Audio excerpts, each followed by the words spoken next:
Assalamualaikum warahmatullahi wabarakatuh. Alhamdulillahi rabbil alamin. Wabihi nasta'in ala umurid dunya waddin. Summa salatu wassalam ala khairi man ba'athahu Allah rahmatan lil alamin, sayyidil anbiya'i wal mursalin, Rasulillah Muhammad sallallahu alaihi wasallam wa ala alihi wa ashabihi ajma'in. Allahumma 'allimna ma yanfa'una wanfa'na bima 'allamtana wa zidna ilma innaka antal alimul hakim. Bapak-bapak, ibu-ibu, saudara-saudari, kaum muslimin dan muslimat, jamaah fardu subuh di Masjid Al-Jihad yang dirahmati Allah. Marilah kita bersyukur kepada Allah seraya mengucapkan alhamdulillah. Salawat berangkaikan salam kita hadiahkan kepada Rasulullah. Allahumma salli wa sallim wa barik alaihi. Jamaah rahimakumullah, kembali berjumpa dalam kajian tafsir dan kita masih mengkaji surah Al-Anfal. Di akhir pertemuan kita di pekan lalu telah sama kita kaji hingga ayat ke-16. Ayat 15 dan 16 ayat yang memerintahkan orang-orang beriman untuk menghadapi serangan orang-orang kafir di medan perang dengan penuh kesungguhan. Dilarang orang-orang beriman untuk lari dari medan perang. Ini maknanya orang Islam tidak boleh menunggu, bahkan pasrah terhadap segala siasat dan strategi yang dibuat musuh terhadap umat Islam. Di awal abad ke-21 ini kita sudah lihat bagaimana musuh begitu gencar terhadap umat Islam. Mulai dari perang di Afghanistan, pindah perang di Irak, perang di Libya, perang kita lihat termasuk perang yang belum nampak ada tanda akan berakhir, perang yang ada di Gaza. Nah, ini yang kemudian dalam ayat yang kita baca Allah Subhanahu wa taala mengingatkan, ya ayyuhalladzina amanu idza laqitumul ladzina kafaru zahfan fala tuwalluhumul adbar. Kalau kau berjumpa dengan orang-orang kafir yang dengan penuh persiapan dan perencanaan siap ingin menyerangmu, maka janganlah engkau justru lari dan berbalik meninggalkan medan perang. Sudah kita bahas bagaimana lari dari medan perang itu adalah bagian dari dosa besar yang membinasakan. Nah, kasusnya berbeda ketika dalam dua kondisi. Zahirnya orang Islam seperti lari dari medan perang. Ada kadang-kadang meninggalkan medan perang sebagai bagian dari taktik dan siasat perang. Kalau kita lihat bagaimana Nabi Muhammad mengatakan al-harbu khud'ah. Perang itu adalah adu siasat, adu tipu daya. Pihak yang mampu mengecoh lawannya, maka dia akan mendapatkan keuntungan besar di medan perang. Makanya boleh mengesankan kepada musuh seakan-akan kita lari, walaupun itu sebenarnya bagian dari taktik perang. Atau yang kedua, au mutahayyizan ila fi'ah, sekedar meninggalkan medan perang untuk bergabung kepada pasukan yang lebih besar. Kadang-kadang bagian dari strategi perang kelompok kecil dari pasukan disuruh untuk menyerang musuh lebih dulu. Nah, ketika kelompok yang kecil ini tak mampu untuk menghadapi musuh dengan jumlah yang lebih banyak, boleh dia lari, bukan untuk meninggalkan medan perang, tapi untuk bergabung kepada kelompok pasukan yang lebih kuat. Jamaah rahimakumullah, hari ini kita akan lanjutkan kaji kita pada ayat ke-17. Allah Subhanahu wa taala berfirman, "Falam taqtuluhum walakinnallaha qatalahum wama ramaita idh ramaita walakinnallaha rama waliyubliyal mu'minina minhu bala'an hasana innallaha sami'un alim." Allah tegaskan di sini, falam taqtuluhum, bukanlah yang sebenarnya kamu yang membunuh mereka, walakinnallah qatalahum, tapi yang sebenarnya membunuh mereka adalah Allah. Ayat ini walaupun terkesan pendek, tapi menjelaskan dari perspektif kajian tauhid fakta dari segala perbuatan yang dibuat manusia. Para ulama tauhid mengatakan al-imbi'ath minal abdi wal fi'lu minallah. Apa yang datang dari hamba? Yang datang dari hamba adalah kehendak. Kita sebagai hamba Allah, kita dihadapkan dengan begitu banyak pilihan dalam hidup ini. Tatkala kita menghendaki sesuatu dan kita lakukan apa yang menjadi bagian dari apa yang bisa kita kerjakan untuk melakukan hal tersebut, ini adalah bagiannya hamba. Tapi perbuatan yang sebenarnya hakikatnya adalah perbuatannya Allah.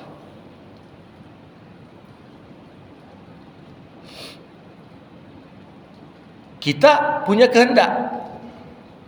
Allah lah yang maha menentukan apa yang kita kehendaki itu bisa wujud.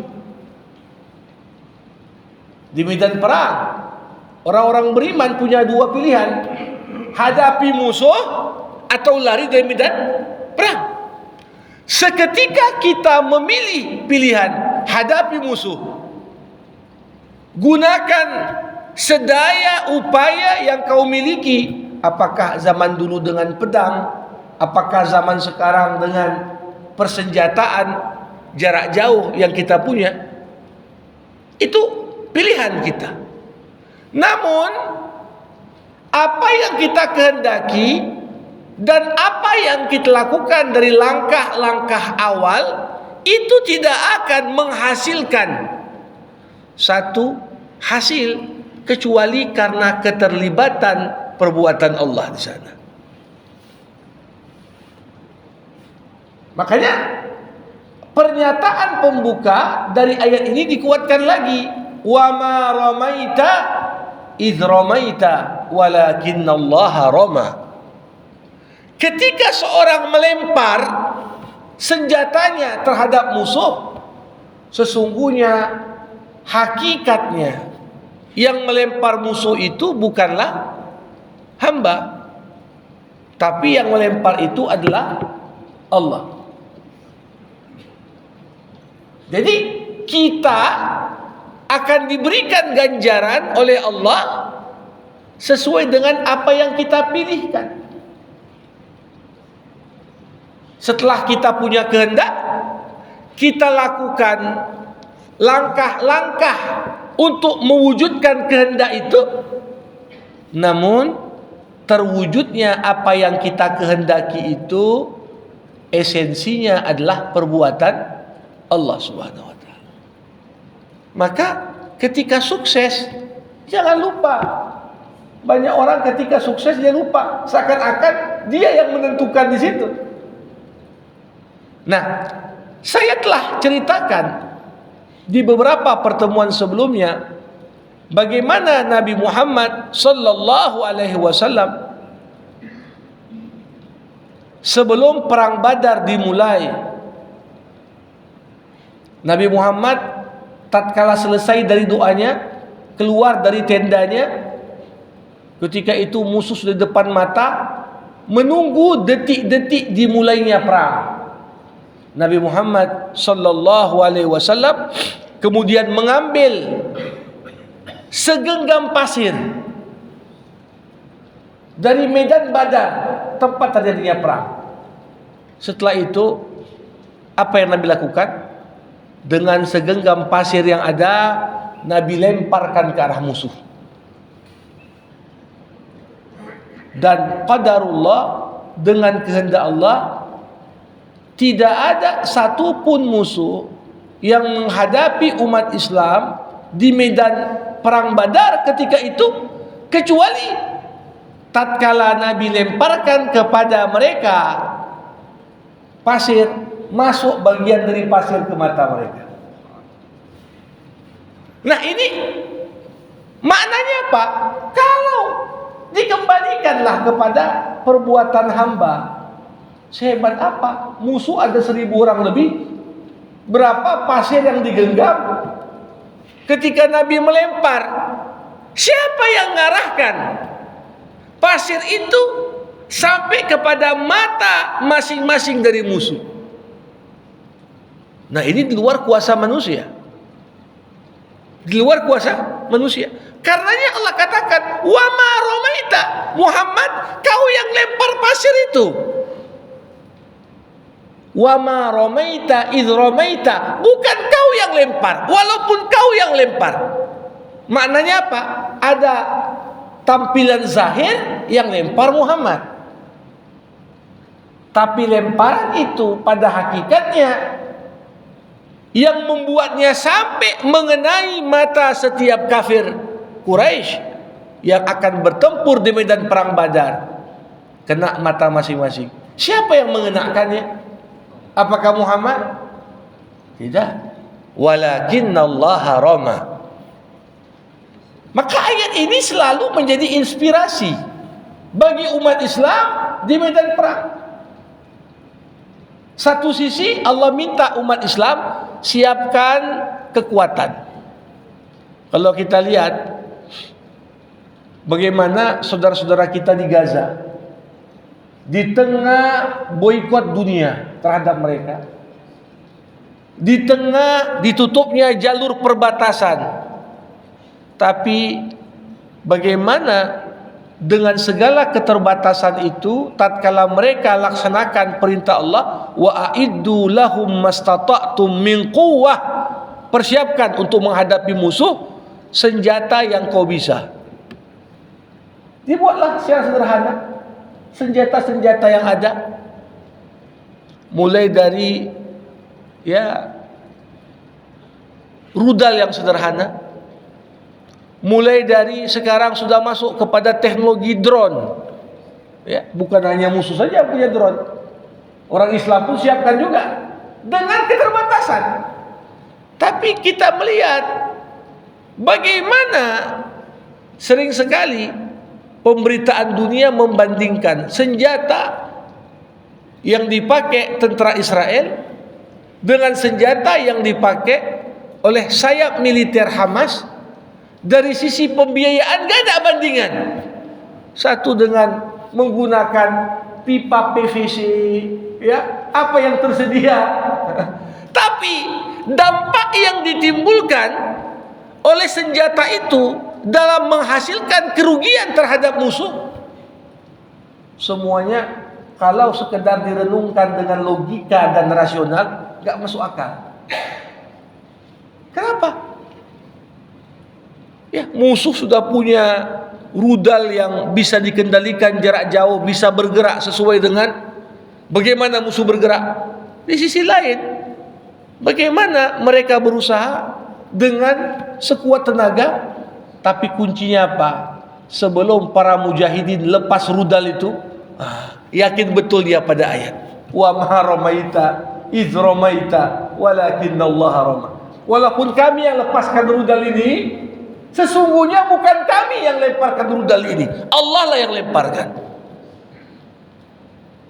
Nah, ini apa yang terjadi 14 abad yang lalu di momen Rasulullah memimpin perang tidak akan pernah kering memberikan inspirasi dan semangat kepada orang-orang yang beriman. Dan momen ini, momen Allah abadikan lewat ayat yang kita baca tadi. Bahwasanya yang pertama diingatkan pada kita,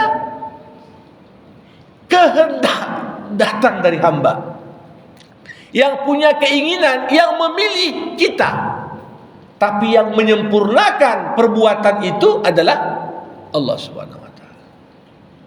Dan ini berlaku pada semua hal. Seorang dokter punya kehendak, keinginan mengobati pasiennya, tapi hakikat yang mengobati siapa? Bukan dokternya, bukan obatnya, tapi Allah lah asy-syafi. Seorang yang bertugas di perbatasan menjaga kedaulatan dan keamanan negara, dia lakukan apa yang dia bisa. Pilihan dia apa? Kukerjakan. Tapi ketika terjadi hal-hal di luar kemampuan kita, maka sesungguhnya kita harus paham kehendak dari manusia Allah sempurnakan dengan perbuatannya. Al-imbi'atsu minal abdi wal fi'lu fi'lullah. Perbuatan yang sebenarnya adalah perbuatannya Allah. Ya. Jamaah rahimakumullah. Sama seperti seorang petani menanam bibit. Apa yang dia buat petani? Dia gali, dia taruh bibit, dia berikan air atau pupuk. Itu zahir perbuatan petani. Tapi yang menumbuhkan tumbuhan apakah petani? Enggak. Di bawah tanah yang tak nampak oleh petani, siapa yang buat tunas itu tumbuh, benih itu tumbuh? Perbuatannya Allah. Nah, makanya kalau kita lihat dari segala apa yang dibuat manusia, disinilah makna hakikat dari Allah Subhanahu wa taala dengan perbuatannya, itulah perbuatan yang sebenar. Ya, tapi Allah nisbatkan perbuatan pada manusia. Kau lempar, tapi yang membuat lemparan itu sampai atau enggak sampai siapa? Allah. Kau menanam, yang membuat tumbuhan yang ditanam tumbuh atau enggak tumbuh siapa? Allah. Nah, ini yang kadang-kadang kita lupa. Kita anggap perbuatan manusia udah lepas. Padahal di momen-momen genting ini Allah ingatkan kita. Jamaah rahimakumullah. Kita lihat bagaimana kelanjutan ayat. Allah mengatakan, waliyubliyal mu'minina minhu bala'an hasana. Allah berbuat demikian dengan menjadikan musuh kena lempar. Hakikatnya dari Allah, zahirnya dari manusia. Untuk apa? Untuk memberikan kemenangan kepada orang-orang beriman. Jadi kemenangan kita itu tidak lepas dari campur tangan Allah. Kelompok kecil mampu mengalahkan kelompok besar. Ini kan di luar hitung-hitungan logika. Tapi perbandingan antar dua kekuatan, tatkala Allah membersamai satu kelompok, memerangi kelompok yang lain, maka seketika itu perang selesai sebelum dimulai. Perang selesai. Kalau Allah sudah bersamamu, siapa pula yang bisa kalahkan Allah? Ya. Cuma problemnya kadang-kadang, kenapa dalam beberapa perang gak menang orang beriman? Berarti Allah belum membersamai. Kenapa Allah belum membersamai? Boleh jadi ada masalah, apakah pada hakikat tauhid, apakah di sana ada hal yang Allah Subhanahu wa taala tak kehendaki yang perlu dikaji. Makanya dikatakan iyansurukumullahu fala ghaliba. Kalau Allah sudah menolongmu, maka tak ada yang dapat mengalahkanmu. Tidak ada yang dapat mengalahkanmu. Mau musuh dengan senjata sekuat apapun, kalau Allah sudah bantu kau, sudah tolong engkau, maka tidak ada yang dapat mengalahkanmu. Nah, ini ayat yang menunjukkan pada kita kemenangan yang kita raih, walaupun zahirnya buah perjuangan orang yang beriman, namun hakikatnya itu adalah perbuatan Allah Subhanahu wa ta'ala. Innallaha sami'un alim. Sesungguhnya Allah Maha mendengar dan Maha mengetahui. Maha mendengar. Di sini apa? Mendengar harapan orang-orang beriman sebelum perang dimulai. Allah Maha mendengar doa kekasihnya Rasulullah Muhammad SAW yang sebelum perang dimulai masih mulutnya komat kami disibukkan dengan bermunajat dan bermohon pertolongan dari Allah. Allahumma in tahlik hadhil isbah lan tu'bad min ba'dih. Ya Allah, kalau kelompok kecil ini habis, terbunuh semua di medan perang, gak tersisa di muka bumi orang yang menyembah Engkau, ya Allah. Ini doa yang menggambarkan kepasrahan total dari Nabi. Ya Allah, kalau gak kau tolong kelompok ini, sekiranya kelompok kecil ini 314 mujahid gugur semua di medan perang, tidak tersisa orang yang menyembahmu di muka bumi. Ini pengharapan. Sehingga doa inilah yang kemudian tatkala Allah ijabah, lemparan Nabi kena mata musuh semua. Bagaimana malaikat ikut serta 1000 malaikat berjuang bersama orang-orang yang berjihad. Itu semua sekali lagi berangkat dari nama Allah Sami'. Allah Maha mendengar. Maha mendengar.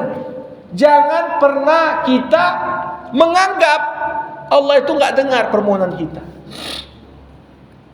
Mungkin ada orang berdoa, lama berdoa, lantas dia merasa doaku kok enggak dijabah-jabah. Jangan-jangan Allah enggak dengar doaku. Tidak. Bayangkan dalam surah Al-Mujadilah itu dulu pernah ada seorang sahabat wanita namanya Khawlah. Dia curhat tentang suaminya kepada Rasulullah. Wahai Rasulullah, suamiku waktu aku masih muda, masih cantik, dinikahinya aku. Sekarang aku sudah tua, kulitku keriput, suamiku justru menziharku. Menzihar ini salah satu kebiasaan orang Arab jahiliyah. Ketika suami tak selera lagi dia sama istri, suami ngomong, punggungmu macam punggung makku. Tujuannya apa? Sebagaimana dia gak mungkin mendatangi punggung maknya, maka dia pun mengharapkan bagi dirinya menggauli istrinya. Mengadulah istri tadi. Saat aku sudah tua, dizihari aku. Dan zihar di masa lalu itu bagian dianggap bentuk talak secara tidak langsung. Maka berbisik-bisiklah Khawlah, ceritakan tentang suaminya. Di momen itu Aisyah radhiyallahu anha mencoba menguping pembicaraan. Tapi saking kecilnya suara Khawlah, Aisyah mengatakan, aku enggak dengar apapun yang dia bilang. Tapi turun ayat dari langit ketujuh, qad sami Allah qaulal lati tujadiluka fi zawjiha. Allah telah mendengar perkataan seorang wanita untukmu Muhammad yang menceritakan curhat tentang suaminya. Aisyah di ruang yang sama mencoba untuk mendengar, gak kedengaran, tapi Allah Maha dengar. Ini harus menambahkan keyakinan pada kita. Tidak ada. Bahkan yang terlintas di hati dan pikiran kita pun Allah dengar. Ya, cuma Allah Subhanahu wa taala Maha mendengar dan juga Maha mengetahui. Maha mengetahui apa yang terbaik untukmu. Kadang-kadang kita minta dalam doa, tapi belum tentu yang kita minta itu yang terbaik bagi kita. Makanya Allah enggak ijabah. Bukan karena Allah enggak dengar. Manusia kadang-kadang meminta dalam hidupnya apa yang menurutnya paling dibutuhkannya. Tapi dengan penilaian manusia yang terbatas, pertimbangannya yang sering sekali diwarnai oleh ketergesa-gesaan dan lain sebagainya, kita akhirnya meminta sesuatu kepada Allah yang pada hakikatnya sesuatu itu boleh jadi belum tentu yang terbaik untuk kita. Tapi apa yang Allah kasih udah pasti yang terbaik untukmu. Ini makna innallaha sami'un alim. Allah Maha mendengar, Allah juga Maha mengetahui apa yang terbaik dari apa yang dipintakan oleh para hambanya. Jamaah rahimakumullah. Ayat berikutnya, zalikum wa annallah muhinu kaidil kafirin. Yang demikian itu Allah menangkan kau di medan perang. Untuk apa? Allah ingin melemahkan tipu daya orang kafir. Ini pernyataan tegas Allah sampaikan. Allah ingin lemahkan tipu daya orang kafir. Maknanya apa? Jamaah rahimakumullah. Kalau kita dibukakan sama Allah apa strategi dan tipu daya yang udah disiapkan musuh menghabisi kita, mungkin kita semua geleng-geleng. Sampai dalam Al-Quran dikatakan, wa in kana makruhum litazula minhul jibal. Saking dahsyatnya tipu daya yang dibuat musuh untuk kita, hampir saja kata Allah, tipu daya itu bisa mindahkan gunung. Ini kan menunjukkan apa? Tipu daya itu luar biasa. Nah, 1924 itu runtuh khilafah Utsmaniyah, khilafah terakhir Islam. Tapi setelah runtuh khilafah Utsmaniyah, baru ditemukan satu buku dikarang 500 tahun sebelum jatuh Utsmaniyah. Apa judulnya? 1000 strategi menjatuhkan Utsmaniyah. Itu didesain 500 tahun sebelum jatuh khilafah. Jadi jangan kita pikir, kita kadang-kadang duduk tenang-tenang, tapi musuh bekerja. Gimana melemahkan ekonomi umat, gimana melemahkan politik umat, gimana melemahkan kohesi sosial umat, bagaimana menumbuhkan saling tak percaya antar umat, bagaimana mengadu domba antara tokoh-tokoh umat. Itu semua jalan. Nah, kalau bukan karena campur tangan Allah, ditegaskan pada ayat tadi, wa annallah muhinu kaidil kafirin. Allah lah yang lemahkan tipu daya mereka. Momen-momen kadang-kadang strategi udah dibuat sematang mungkin, tiba-tiba rekaman bocor. Akhirnya apa? Rusak strategi. Sering terjadi. Kenapa bisa bocor? Padahal sudah ditutup rapat-rapat strategi. Campur tangan Allah. Tiba-tiba ada bagian dari tim itu bertobat pula dia, dibocorkan. Gak pernah kita membayangkan. Maka saya katakan, kalau bukan campur tangan Allah, gak tahulah kita.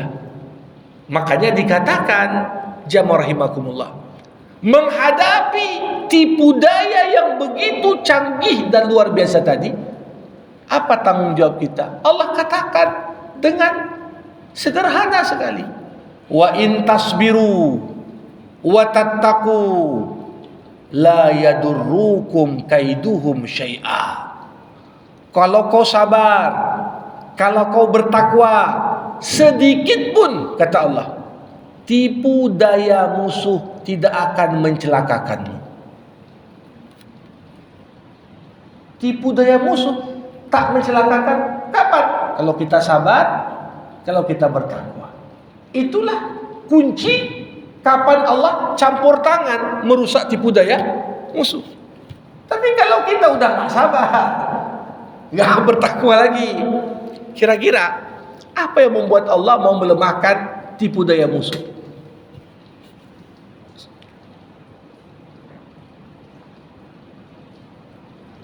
Bapak Ibu jamaah rahimakumullah. Jadi begitu banyak campur tangan Allah yang dengannya Allah lemahkan tipu daya musuh. Dan umat Islam perlu sadar itu. Makanya dikatakan dalam ayat yang lain, walan tarda angkal yahud walan nasara hatta tattabi'a millatahum. Orang Yahudi, orang Nasrani gak akan pernah rela sampai kau ikut agama mereka.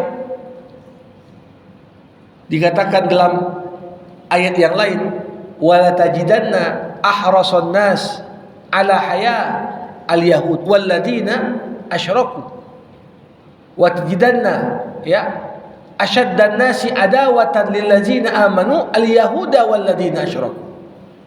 Kau akan temukan yang paling besar permusuhannya kepadamu orang-orang beriman, orang Yahudi dan orang-orang musyrik. Allah sebutkan. Dan ini ketika Allah membocorkan apa yang tersembunyi dalam hati mereka, itu cara Allah melemahkan tipu daya musuh. Makanya problem umat Islam sekarang kadang-kadang jangankan menghadapi musuh, mengenali siapa kawan dan lawan pun kita kadang-kadang sering salah. Ya. Kita banyak memusuhi siapa yang seharusnya kita temani. Hanya gara-gara beda dalam masalah cabang, beda satu kunut, satu tak kunut, beda tarawihnya 11 dengan 23, ya. Ini kadang-kadang membuat kita terpecah belah, tercerai-berai. Di sisi lain, yang seharusnya kita membangun kewaspadaan terhadap tipu daya mereka, kita rangkul pula, cipika-cipiki dan lain sebagainya. Nah ini jamaah rahimakumullah, isyarat dari ayat yang tadi kita bacakan. Nah, ayat terakhir dalam jumpa kita hari ini, di ayat ke-19 Allah katakan, in tastaftihu faqad ja'akumul fathu. Jika kamu minta keputusan, keputusan itu telah datang kepadamu. Maksud di sini apa? Kalau kau minta kemenangan dari Allah, Allah udah kasih kemenangan depan mata. Yang penting kau jangan lari dari medan perang. Yang penting kau sungguh-sungguh. Allah sudah membantumu untuk menghadapi tipu daya musuh. Wa in tantahu fahuwa khairul lakum. Jika kamu berhenti, ya, di sini kalau kita lihat ayat ini ditujukan kepada orang kafir. Kalau kalian minta keputusan, keputusan telah datang kepadamu. Kalau kau berhenti memusuhi Rasul, maka itulah yang lebih baik bagimu. Seakan-akan Allah ngomong kepada tentara yang terlibat dalam perang Badar. Wahai Abu Lahab, wahai Umayyah bin Khalaf, tokoh-tokoh orang-orang penting yang terlibat dalam perang Badar, keputusan tangan kalian. mau lanjut perangi Rasulullah, maka kalian akan tahu akibatnya. Mau kalian memutuskan mundur dan menerima dakwah Rasul, itu juga keputusan di tangan kalian. Jadi Allah Subhanahu wa taala tentunya lewat ayat ini ingin memberikan gambaran, tidak ada menangnya orang yang memutuskan berperang melawan Allah. Gak ada kesempatan menang itu. Gimana mau menang melawan pihak yang gak mungkin kalah? Ya, makanya kalaupun orang-orang beriman dalam medan-medan perang tertentu kalah, ya berarti orang beriman belum membersamai Allah dalam perangnya. Mungkin ada salah pada niat, mungkin ada salah pada cara dan metode yang diikuti, sehingga Allah Subhanahu wa taala belum membantu mereka. Jamaah rahimakumullah, dilanjutkan lagi, wa in ta'udu na'ud. Kalau kalian kembali memusuhi Rasulullah, memerangi orang-orang beriman, kami pun akan kembali, kata Allah, untuk membela Rasul kami. Kami pun akan kembali memberikan pertolongan kepada orang-orang yang beriman. Ini hampir sama redaksi ayat ini dengan cerita Bani Israel di surah Al-Isra. Allah Subhanahu wa taala ceritakan di surah Al-Isra itu apa? Dua kondisi Bani Israel. Dulu mereka kuat, lantas Allah hancurkan. Kemudian Allah katakan kalian pun akan balik kuat. Yang ditafsirkan oleh ulama-ulama kontemporer dengan kondisi sekarang yang dialami Israel. Ekonomi dunia mereka pegang. Lobi Yahudi, lobi Zionis mempengaruhi bagaimana peta politik di negara-negara adidaya dunia. Bukan hanya di Amerika, di Rusia, di Cina, dan negara-negara kuat lainnya. Lobi mereka jalan. Tapi Allah katakan, in udtum udna. Kalau kalian balik membuat kerusakan di muka bumi, kami pun akan balik menghancurkan kalian. Nah, di sini dikatakan, wa in ta'udu na'ud. Kalau kalian kembali perangi Rasulullah, kami pun akan kembali menghancurkan kalian dan memenangkan orang-orang beriman. Ini ayat-ayat yang seharusnya memberikan kabar gembira bagi kita yang membacanya, bahwasanya apa? Allah gak akan lepaskan Islam ini. Makanya jamaah rahimakumullah, dikatakan dalam ayat yang lain, yuriduna liyutfi'u nurallah biafwahihim. Mereka pengen padamkan cahaya Islam, tapi Allah berkehendak ingin menyempurnakan cahaya Islam ini masuk ke seluruh tempat di muka bumi. Makanya dikatakan yang ingin menghadang Islam untuk tersebar di seluruh penjuru dunia sama seperti orang yang ingin memadamkan matahari dengan meludah ke arahnya. Kalau rame-rame kita meludah ke arah matahari di siang hari, kira-kira padam gak matahari itu? Hah? Yang ada ludah itu balik ke muka yang meludah. Apa yang gak ditempelkan kepada Islam? Awal tahun 2000-an dibilang perang terhadap terorisme, itulah perang terhadap Islam. Ternyata gak mempan juga jurus itu. Pindah lagi, perang terhadap ekstremisme. Yang ditunjukkannya orang Islam juga. Ya. Sekarang lewat menakut-nakuti orang terhadap Islam, bahkan menakut-nakuti orang Islam terhadap Islam, Islamophobia. Tapi apakah berkurang orang yang masuk Islam? Enggak. makin ditekan Islam, makin banyak orang yang tertarik masuk. Ini apa yang Allah Subhanahu wa taala ingatkan kepada kita dalam ayat yang tadi dibacakan.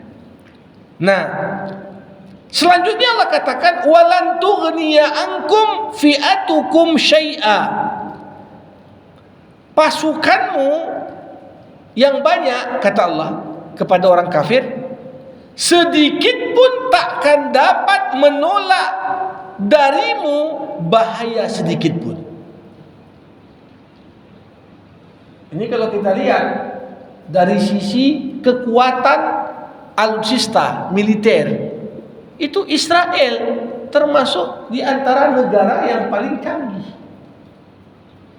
Ada beberapa tank, helikopter tempur, pesawat tempur. Ini jangankan ya orang-orang Palestina bisa menghadapi, tapi bahkan negara-negara lain pun berpikir hingga berulang-ulang kali untuk menghadapi kekuatan militer seperti itu. Ya, kalau misalnya ditantanglah Arab Saudi dengan segala persenjataannya, nggak berani juga itu lawan kekuatan militer Israel. Tapi Allah katakan di sini, kalau kau berhadapan dengan orang-orang yang beriman, pasukanmu yang banyak, alatmu yang canggih, radarmu yang bisa melumpuhkan banyak rudal dan senjata jarak jauh yang dikirim terhadapmu, lan tughniya ankum fi'atukum syai'a. Sikit pun senjata itu tidak akan dapat menolak bahaya dari dirimu. Kalau Allah pengen kena, ya kena. Kenapa? Karena Bapak Ibu, tidak ada yang tahu tenteranya Allah kecuali Allah. Kadang-kadang burung yang terbang itu punya tenteranya Allah. Ya. Berapa banyak pesawat tempur salah sasaran? Kenapa? Ternyata diserang oleh burung, menghalangi pandangan si pilot, nggak tahu dia melepaskan tembakan. Itu ada catatan buku yang ditulis salah seorang yang pernah terlibat jihad Afghanistan melawan Uni Soviet. Buku itu ditulis dalam bahasa Arab, tapi sudah diterjemahkan ke dalam beberapa bahasa. Bagaimana yang menulis buku itu yang terlibat langsung terjun dalam perang, dia cerita banyak hal-hal yang gak logis dalam perang yang menunjukkan campur tangan Allah yang nyata dirasakan oleh orang-orang yang terlibat di sana. Musuh Uni Soviet bagaimana terlibat perang dingin dengan Amerika, bahkan dalam beberapa aspek untuk militernya lebih kuat Uni Soviet ketika itu dibanding Amerika, tapi melawan negara antah berantah ya. Tapi karena mereka itu dikuatkan dengan datangnya mujahid dari berbagai daerah. Nah, ini sekali lagi senjata yang canggih, jumlah anggota militer yang banyak, itu sedikit pun tak akan dapat menghalangi bergeraknya tipu daya Allah dalam melemahkan musuh. Dikatakan walan tughniya ankum fi'atukum syai'an walau kathurat wa annallaha ma'al mu'minin. Walaupun banyak jumlahmu, sedikit pun kau tidak akan bisa menolak bahaya yang Allah kehendaki untuk jatuh kepadamu. Dan kata-kata pamungkas penutup ayat yang memberikan kabar gembira kepada kita ketika Allah katakan wa annallaha ma'al mu'minin, sesungguhnya Allah membersamai orang-orang yang beriman. Itulah sumber kekuatan terpenting orang beriman. Bukan helikopternya, bukan tanknya, bukan. Walaupun kita di sisi yang lain gak boleh menganggap remeh ikhtiar kita mengusahakan kekuatan. Kalau zaman dulu, di zaman Nabi, kekuatan apa? Kemampuan duel pedang, kemampuan memanah. Tapi zaman sekarang harus disesuaikan. Orang sudah bisa pakai senapan jarak jauh, ya kita harus belajar juga. Orang memakai nuklir, ya hak umat Islam juga untuk mengembangkan teknologi nuklir. Ini kan kacau dunia ketika 5 negara boleh punya nuklir, yang lain tak boleh. Itu yang buat kacau. Tapi kalau semuanya diberikan hak, maka masing-masing akan saling menahan diri. Negara-negara, kita tengoklah India dengan Pakistan. Ini dua-dua punya senjata nuklir. Tapi begitu juga, terlepas dari konflik, masing-masing akan pakai kepada lawannya. Karena dia tahu, kalau aku pakai, lawanku pakai juga. Tapi lihat apa yang dituduhkan kepada Irak. Jatuhlah Saddam Hussein, katanya, oh Irak punya senjata pemusnah massal.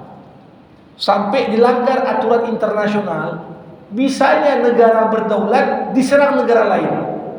Masuk Amerika bersama NATO di sana untuk menggulingkan Saddam Hussein. Setelah terguling, orang tanya, mana nuklirnya? Nggak ada juga ya. Tiba-tiba pemerintah Amerika dengan entengnya mengatakan, ternyata kami salah perkiraan. Udah berapa juta orang mati. Ya. Nah, ini kenapa terjadi? Masalahnya di saat musuh mau menyerang kita, kita pun tidak dalam kondisi beriman. Allah nggak mau bersamai kita. Ya. Kalau sekiranya kita dikatakan, sekiranya kau sabar, sekiranya kau bertakwa, sedikit pun tipu daya musuh takkan mencelakakan. Itulah ayat yang kalau kita renungkan, itu PR terbesar yang hendaknya diikhtiarkan umat Islam agar kemudian kondisi kita bisa jauh lebih baik dari sebelumnya. Ini yang dapat kita kupas bersama di pagi hari ini. InsyaAllah kita akan lanjut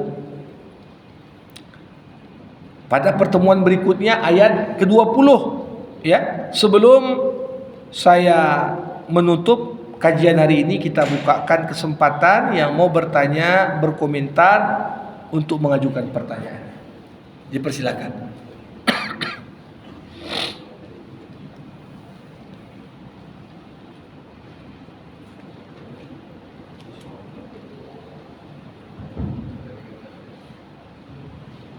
Assalamualaikum warahmatullahi wabarakatuh. Waalaikumsalam warahmatullahi. Kajian kita pagi ini menyampaikan sejarah atau riwayat campur tangannya Allah dengan kepada umat Islam yang sedang berperang melawan musuh yang lebih kuat, lebih banyak, lebih canggih. Kekinian Palestina yang berhadapan dengan Israel dan sekutu-sekutu Amerika, yang kalah Palestina. Kalau kita rujuk kepada kisah tadi yang di dalam Al-Quran tadi, mudah-mudahan saya salah. Tapi saat ini Palestina itu tidak sabar dan tidak takwa. Karena itu jaminan Allah. Apabila kau sabar dan takwa, aku akan campur tangan. Mudah-mudahan saya salah. Tapi mohon penjelasan Ustaz. Yang pertama Ustaz. Yang kedua Ustaz, sama juga, hampir sama kasusnya dengan Irak. Pada waktu itu begitu dahsyatnya serangan sampai Kalau dikatakan semua kekuatan kerahkan Amerika untuk menghancurkan Irak. Begitu juga Libya pada saat yang periode yang sama. Saya mendengar waktu itu Irak itu banyak sufi-sufi Ustaz, yang begitu dekat dengan Allah. Pertanyaan bersama Ustaz, apakah pada saat itu sufi-sufi atau orang-orang Irak itu tidak bertakwa dan tidak bersabar sehingga gampang sekali musuh? Dengan kata lain, sehingga tidak campur tangan Allah. Mohon maaf bila saya salah dan saya tidak mau sujud kepada Allah. Itu aja saya kasih contoh. Terima kasih. Bapak Ibu rahimakumullah, ada 2 poin yang ingin saya tanggapi. Pertama, cerita peperangan itu satu proses yang panjang, yang gak bisa kita terburu-buru langsung memutuskan ini menang dan ini kalah. Kenapa? Kalau ditanya perang Gaza dan Israel ini udah selesai belum? Belum. Karena belum selesai, belum nampak siapa yang menang sebenarnya. Kalau perang itu melalui banyak tahapan, ya bisa saja. Satu tahapan kita kalah, tahapan berikutnya kita menang, tahapan. Tapi untuk menyimpulkan siapa yang menang dan siapa yang kalah, itu ditengok di akhir. Kadang-kadang yang kita lihat terjadi, perang terkesan seperti udah selesai, tapi sebenarnya belum selesai. Misalnya, Amerika dulu dengan alasan memerangi Al-Qaeda, mau menyerang Afghanistan. Udah dibom lah, dinyatakan lah, Osama bin Laden dah mati dan sebagainya, masih bertahan. Tapi apa yang terjadi? Saat tak ada perang, Amerika justru menarik pasukannya semua. Beliau katakan apa? Kata Amerika, ini pembiayaan untuk di Afghanistan ini udah upper budget. Terakhir, setelah Amerika keluar, yang diperangi Al-Qaeda, Taliban, balik lagi berkuasa. Pertanyaannya, Amerika udah menang nggak? Mungkin di media dikatakan Amerika menang, tapi kalau menang, apa yang dia keluar? Ngapain justru Afghanistan yang diperanginya sampai 10 tahun lebih, ya, belasan tahun, terakhir dikasihnya balik. Udahlah kalian pimpin, kami pun tak mampu. Ini kan artinya apa?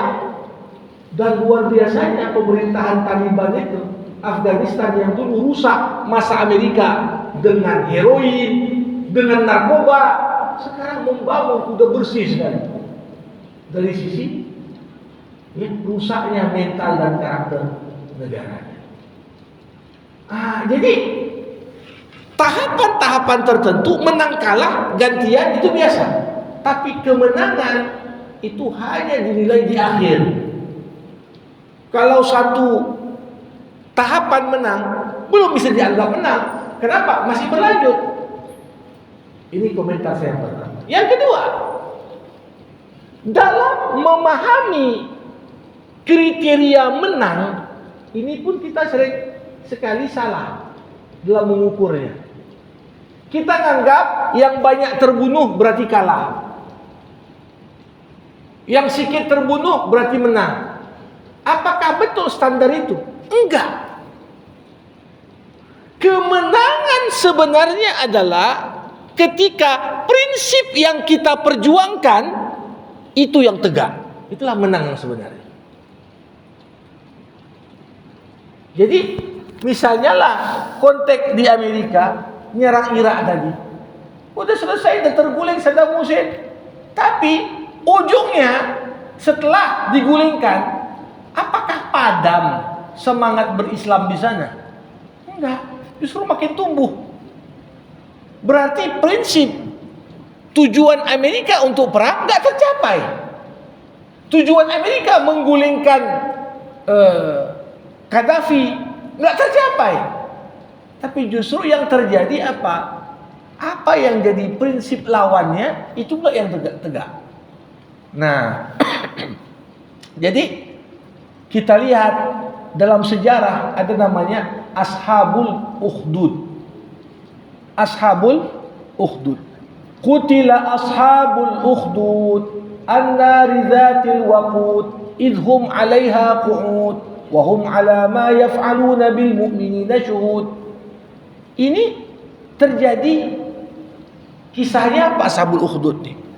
Seorang raja yang zalim, tangan kanannya seorang penyihir. Penyihir ini dia tua. Lantas dia mau mengkader, siapa regenerasi aku? Dicarilah satu anak yang dianggap paling cocok untuk mewarisi ilmu sihir. Tapi ternyata anak itu dilatih dan dididik oleh seorang ulama juga untuk jadi kader ulama. Jadi dia di kader ulama, di kader juga sama tukang sihir. Terakhir si anak itu terjadilah pergolakan pada dirinya. Mana yang betul? Yang dibilang ulama atau tukang sihir? Coba aku buktikan dulu. Ketika suatu hari dia berjalan, ada harimau di situ. Ya, dia katakan, kalau yang diajarin ulama ini benar, aku aman dari harimau. Kalau yang diajarin tukang sihir ini gak benar, aku celaka dengan harimau. Ternyata dipakainya apa yang diajarkan oleh ulama tadi. Makin yakinlah dia, yang benar adalah yang diajarkan ulama, bukan yang diajarkan tukang sihir. Sampai pada akhirnya, walaupun dia masih bolak-balik istana untuk dikader sama tukang sihir, tapi justru dia mulai mengislamkan satu persatu menterinya Raja Zalim tadi.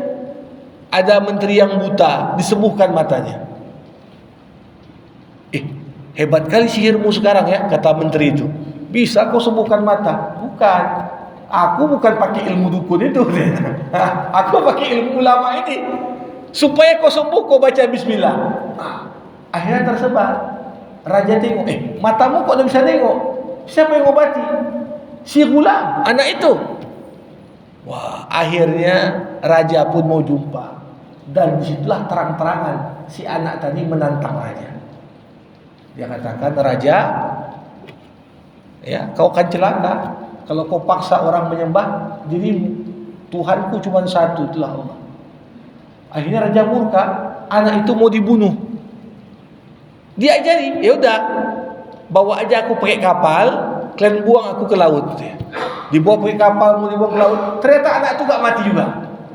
Kalian cincang-cincang aja aku, gak mati juga. Terakhir dia bilang, kalau kau bisa, kalau kau mau membunuhku, ku ajarkan caranya. Gimana? Kau kumpulkan semua rakyatmu di tanah lapang semua, lantas kau bunuh aku, tapi sebelum kau bunuh, kau mengucapkan dengan nama Tuhan bocah ini. Bismi Rabbi hadzal gulam. Ya, niscaya kalau kau ucapkan kata-kata itu, kau bisa membunuhku. Karena udah palak kali raja tadi, dibacanya lah dengan menyebut nama Tuhan bocah ini. Itu soalnya mati aja itu. Tampilan luar menang si raja, tapi tampilan di dalam hakikatnya justru dia meruntuhkan kekuasaannya. Kenapa? Ditonton oleh semua orang.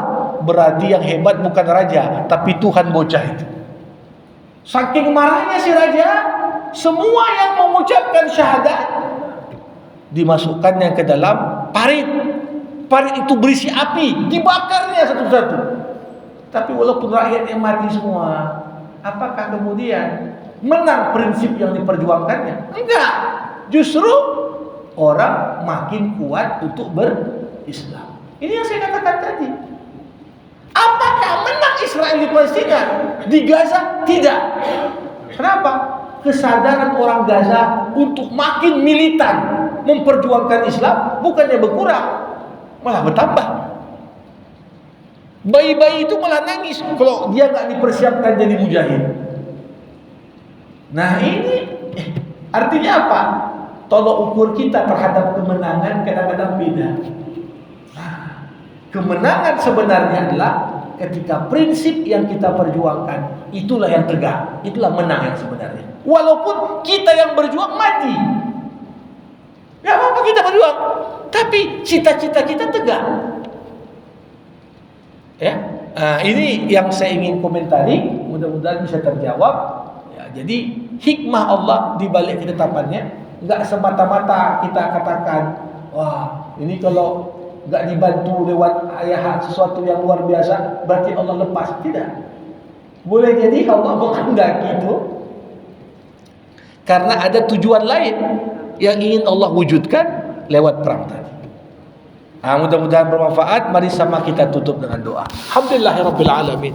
Hamdan yuwafi ni'amah wa yukafi'u mazidah. Ya Rabbana lakal hamdu kama yanbaghi li jalali wajhikal karim wa li 'azimi sultanik. Allahumma salli ala Sayyidina Muhammad wa ashghilidh dhalimin bidh-dhalimin wa akhrijna min bainihim salimin. Allahumma 'allimna ma yanfa'una wanfa'na bima 'allamtana wa zidna ilma innaka antal alimul hakim. Allahumma akhtim lana bi husnil khatimah wa la takhtim alaina illa bi husnil khatimah. Allahumma ansur ikhwanal mujahidin fi kulli makan wa fi Filistin birahmatika ya arhamar rahimin. Allahumma ati nufusana taqwaha wa zakkiha anta khairu man zakkaha anta waliyuha wa maulaha. Rabbana atina fid dunya hasanah wa fil akhirati hasanah wa qina adzaban nar. Wa sallallahu ala sayyidina Muhammad wa ala alihi wa sahbihi ajma'in walhamdulillahi rabbil alamin. Terima kasih. Assalamualaikum warahmatullahi wabarakatuh.